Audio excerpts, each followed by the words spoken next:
जय माता की।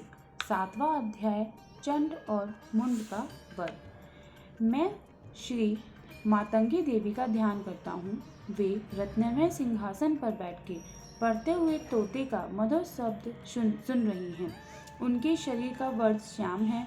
वे अपना एक पैर कमल पे रखे हुए हैं और मस्तक पर अंध चंद्र धारण करती हैं तथा कुहार पुष्पों की माला धारण किए वीणा बजाती हैं।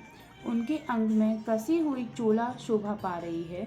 वे लाल रंग की साड़ी पहने हाथ में शंख में पात्र लिए हुए हैं। उनके बदन पर मधु का हल्का हल्का प्रभाव जान पड़ता है और ललाट में बेदी शोभा दे रही है।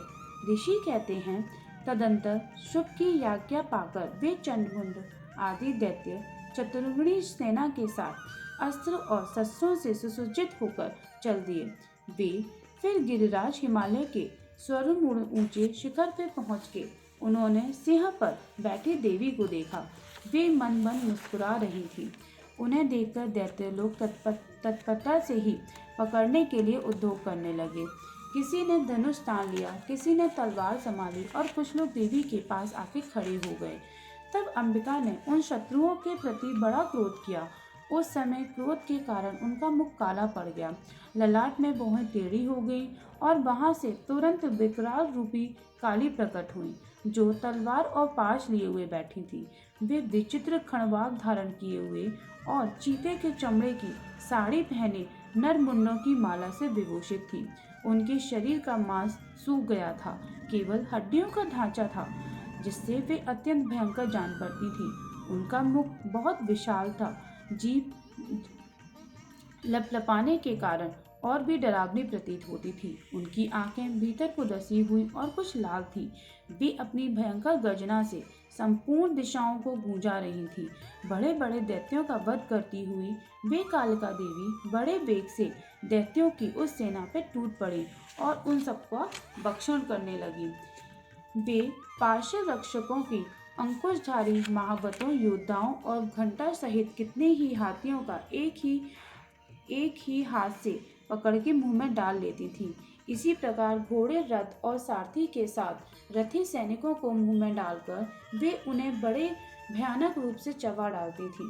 किसी के बाल पकड़ लेती थी, किसी का गला दबा देती थी, किसी को पैरों से कुचल डालती थी और किसी के छाती से धक्के से मारकर गिरा डालती थी।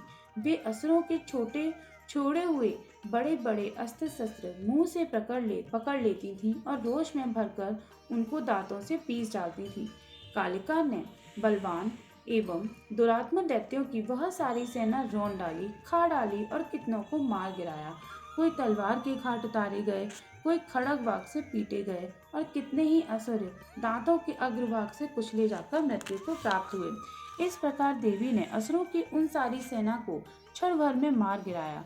यह देख चंड उन अत्यंत भयानक काली देवी की ओर दौड़ा तथा महादैत्य मुंड भी अत्यंत भयंकर बाणों की वर्षा से तथा हजारों बाण चलाए हुए चक्रों से उन भयानक नेत्रों वाली देवी को आच्छित कर दिया। वे उनकी चक्र देवी के मुख में समाते हुए ऐसे जान पड़ रहे थे मानो सूर्य के बहुतेरे मंडल बादलों के उदर में प्रवेश कर रहे हों। तब भयंकर गर्जना करने वाली कालिका ने अत्यंत रोष में भरकर विकट अट्टहास किया। उस समय उनके विकराल बंधन की भीतर कटिकनाद से देखे जा सकने वाले दांतों के प्रभाव से वे अत्यंत उज्जवल दिखाई देती थी। देवी ने बहुत बड़ी तलवार हाथ में ले हाँ का उच्चारण करके चंड पर धावा किया और उसके केश पकड़ के उसकी तलवार से उसका मस्तक काट दिया। चंड को मरा हुआ देख के मुंड भी देवी की ओर दौड़ा। तब देवी ने रोष में भरकर उसे भी तलवार से घायल करके धरती पूर्वक सुला दिया। महापराक्रमी चंड और मुंड को मारा गया देख के मरने से बची हुई बाकी सेना भय से व्याकुल हो चारों ओर भाग गई। तदंतर काली ने चंड और मुंड का मस्तक हाथ में ले चंडिका के पास जाकर प्रचंड अट्टहास करते हुए कहा, देवी, मैंने चंड और मुंड नामक इन दो महापशुओं को तुम्हें भेंट किया है। अब युद्ध यज्ञ में तुम शुंभ और निशुंभ स्वयं ही वध करना। ऋषि कहते हैं, वहां लाए हुए उन चंड मुंड नामक महादैत्यों को देख के कल्याणमयी देवी ने चंडिका काली से मधुर वाणी में कहा, देवी तुम चंड और मुंड को लेके मेरे पास आई हो, इसीलिए संसार में चंड मुंडका के नाम से इसीलिए संसार में चामुंडा के नाम से तुम्हारी ख्याति होगी। इस प्रकार हमारा चंड मुंड वध नामक 7वां अध्याय पूरा हुआ। जय माता की।